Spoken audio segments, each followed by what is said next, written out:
Tardes, buenos días, buenas noches, por el lugar que nos encontremos. Bueno, el día de hoy me siento tan feliz de poder verlas a todas alegres, risueñas y guapas Mm. en nuestro encuentro del día de los miércoles de encuentros. En este encuentro que siempre estamos presentes con ese dinamismo, con esa alegría que compartimos todos los miércoles. Entonces, el día de hoy saludo a Sonia Fabiola de Mitrópolis, nuestra querida directora, a cada una de las participantes que estamos presentes aquí en Chispazos Literarios. Y bueno, voy a tener el honor de presentarla a Deleda Siles Frisancho, quien nos va a dar a conocer su trabajo que dice Metamorfosis de la palabra del mito al ensayo de las formas narrativas a la reinvención del mundo, conferencia, arquitectura filipina. No, no, no, arquitectura Ah, no, filipina no. perdón. Esa no era, ¿no? Me estoy quinceando. La Yo, primera parte sí. ay, ay, ay, ay, ay. Porque tendría Formas y que hablar de otras cosas. narrativas. Metamorfosis de la palabra, del mito al ensayo, de las formas narrativas a la reinvención del mundo. A ver, mira, yo le había copiado esto, ya. Entonces, Deleda, ella es una escritora, poeta, magíster en gestión social y desarrollo sostenible de la Universidad Nacional de San Agustín de Arequipa. Tiene sus profesiones, licenciada en comunicación social y ingeniera comercial, titulada y colegiada en ambas carreras, tanto en el Colegio de Ingenieros del Perú y en el Colegio de Relaciones Públicas de Arequipa. Es catedrática de la Universidad Nacional de San Agustín. Eh, ha desarrollado un posgrado en 2017, 2018 y pregrado en la EP de Ciencias de la Comunicación Social de la UNSA, docente en la Unidad de Producción, Bienes y Servicios de la Facultad de Psicología, Relaciones Industriales y Comunicación Social de la UNSA, consultora, asesora y especialista en seguridad industrial y minera. Tiene varias actividades literarias. Ella ahora pertenece al Centro de Escritoras Arequipa, ha publicado bastantes obras, eh, además de la reciente publicación del artículo científico sobre la incidencia de los medios de comunicación en la región de Arequipa en el sistema socioambiental 2024, presentada en el Congreso Internacional de Investigación y Desarrollo Social, realizado el 9 de septiembre de 2025 y publicada en la revista Cutimi de la Facultad de Psicología, Relaciones Industriales y Ciencias de la Comunicación de Arequipa, Perú. La tenemos presente el día de hoy a Deleda, con mucho cariño y mucho gusto. Adelante, Deleda. Muchísimas gracias, Adita. Permítame usar esta plataforma, primero, para agradecer a Dios por la vida y las oportunidades. Segundo, por compartir este espacio con cada una de ustedes que alimentan el espíritu de las letras y que lo robustecen con su trabajo permanente y sus distintas actividades culturales. El día de hoy me agradezco la oportunidad de poder compartir este tema que me parece es importante y parte de lo que nosotros hemos contribuido en el paso de los años a ir no solamente robusteciendo, sino también mejorando. Voy a abordar el tema sobre la metamorfosis de la palabra del mito al ensayo, de las formas narrativas a la reinvención del mundo, que espero sea de su agrado. Dicen que existen pinceladas de letras que fueron tejiendo los mantos más perdurables de la memoria humana. Aquellos hilos invisibles terminaron reposando sobre tablillas de arcilla, papiros, pergaminos y libros, hasta alcanzar las pantallas que hoy iluminan nuestros ojos, pantallas de televisor, pantallas celulares, que se han convertido en una forma de alternancia directa. La historia de la literatura es en gran medida, desde mi óptica, la historia de la transformación de la palabra y de los diversos modos que el ser humano ha encontrado para conectarse, para comprender, para explicar e incluso para reinventar el mundo. Los primeros relatos nacieron mucho antes que la misma escritura. En las comunidades primitivas, los mitos permitían explicar el origen del universo, de los fenómenos naturales, de algunos alimentos, como el caso de la quinoa, de algunos mitos que han servido para la propia existencia humana y su trascendencia. La narración surgió así como una necesidad colectiva. Sin embargo, hacia el año 3200 a.C., con el desarrollo de la escritura cuneiforme, que se dio en Mesopotamia, donde hay bastantes rastros de esa cultura, las historias comenzaron a fijarse materialmente. Entre los testimonios más antiguos destaca la epopeya de Gilgamesh, que está compuesta aproximadamente en los siglo XXI y el siglo XVIII a.C., que ha sido considerada una de las primeras grandes narraciones de la humanidad. Posteriormente, la antigüedad clásica consolidó el relato como arte. Durante el siglo VIII a.C., Homero legó a la humanidad la Ilíada y la Odisea, obra que transformó la tradición oral en patrimonio literario. La narración dejó de ser únicamente una herramienta de conservación cultural para convertirse en una forma de exploración estética. Los héroes ya no solo enfrentaban monstruos imaginarios y guerras, sino también enfrentaban el destino, el tiempo, la condición humana y su problemática. Durante la Edad Media, aproximadamente entre los siglos V y siglo XV, las narraciones estuvieron profundamente vinculadas a la religión.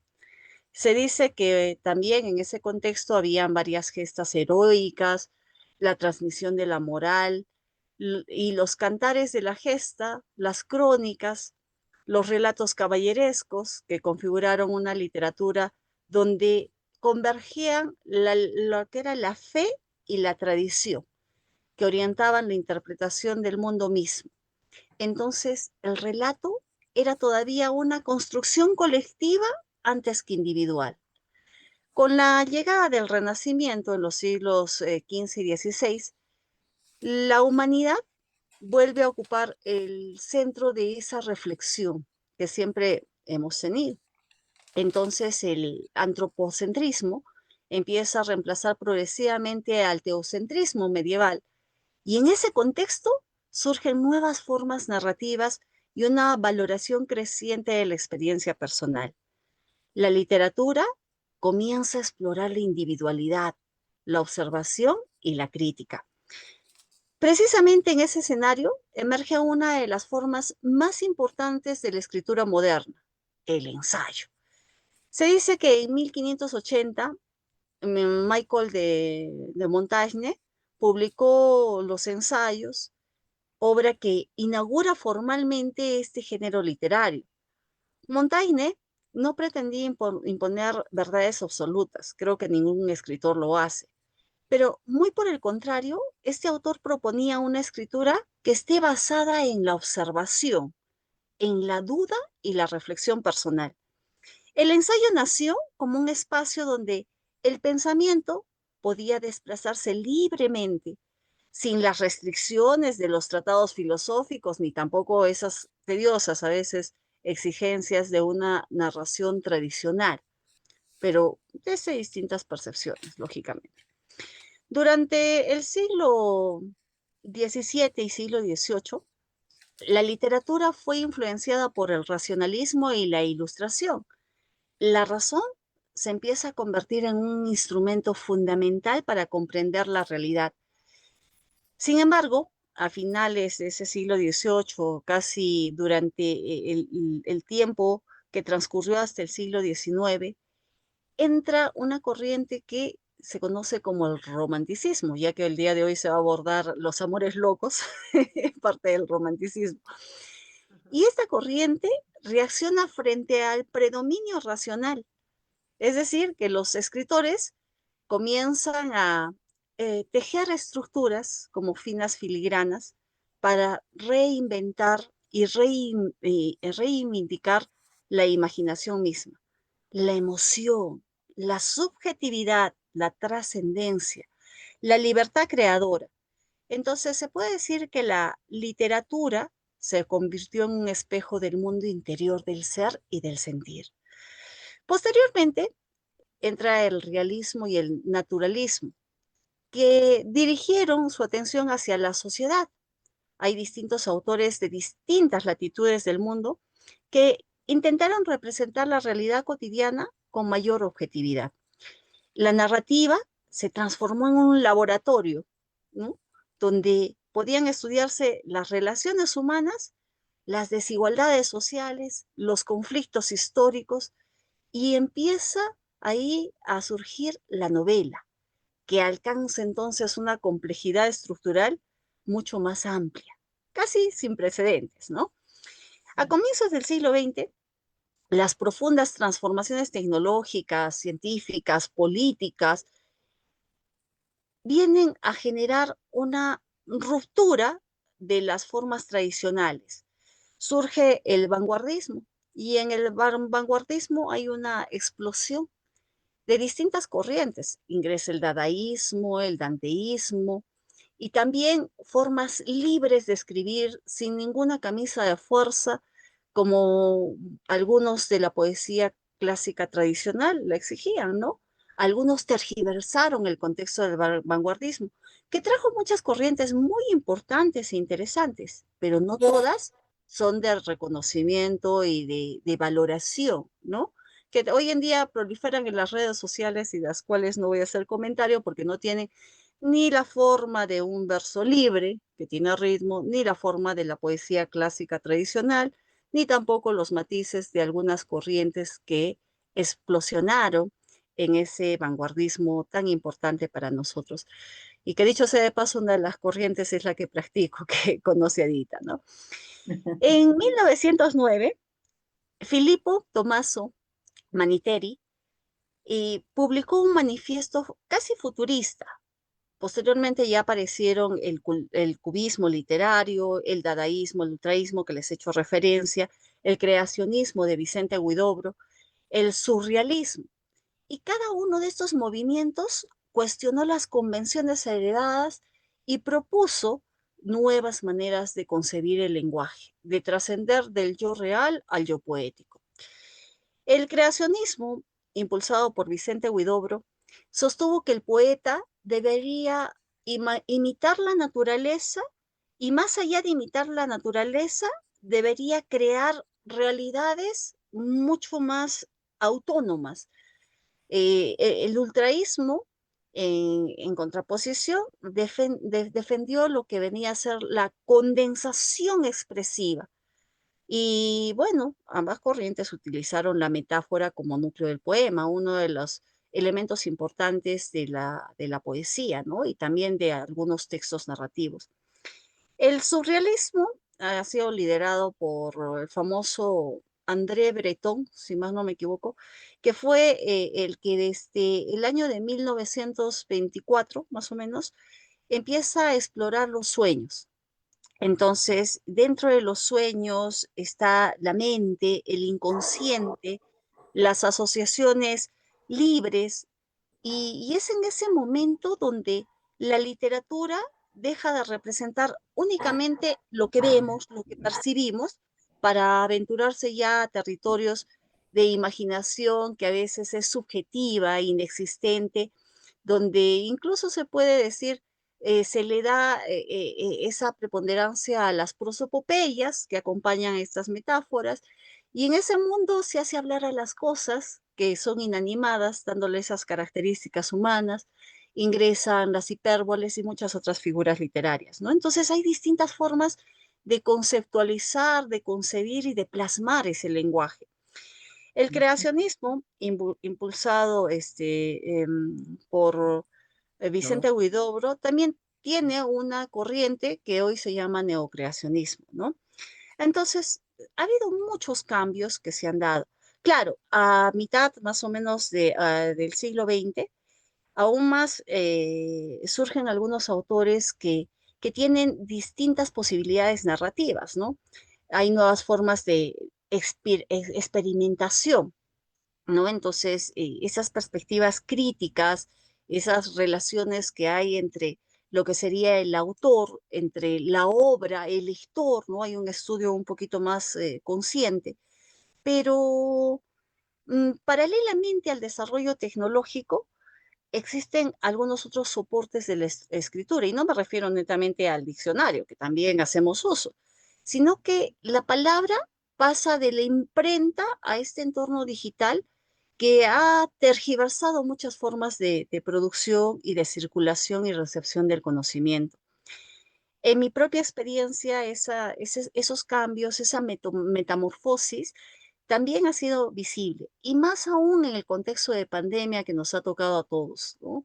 Donde hemos perdido a nuestros seres queridos y donde ha ingresado con fuerza la tecnología.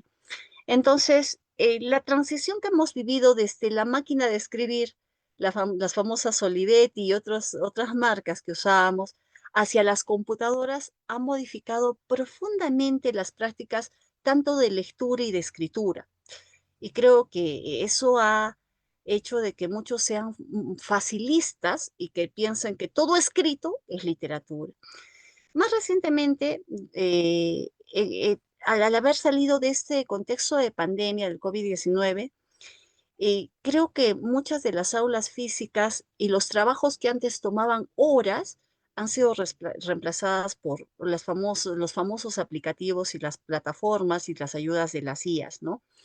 Que son importantes, sí, siempre y cuando se usen con responsabilidad. Entonces, hay distintas redes de comunicación que antes nos hubiera parecido inimaginable usarlas, por lo menos cuando aprendí a escribir a máquina y cuando practiqué cursos de taquigrafía, porque eso se enseñaba antiguamente, y pasar de la transición de las máquinas a la computadora y de la computadora ahora a la digitalización de las redes, ha sido todo un proceso desde mi experiencia, ¿no? Entonces, lo que antes parecía inimaginable, hoy en día es real, es tangible. Sin embargo, detrás de cada una de las transformaciones tecnológicas, todavía permanece intacta la necesidad esencial de comunicarnos, de narrar, de escribir, de comprender, de trasladar nuestras formas de ver el mundo y de parecer.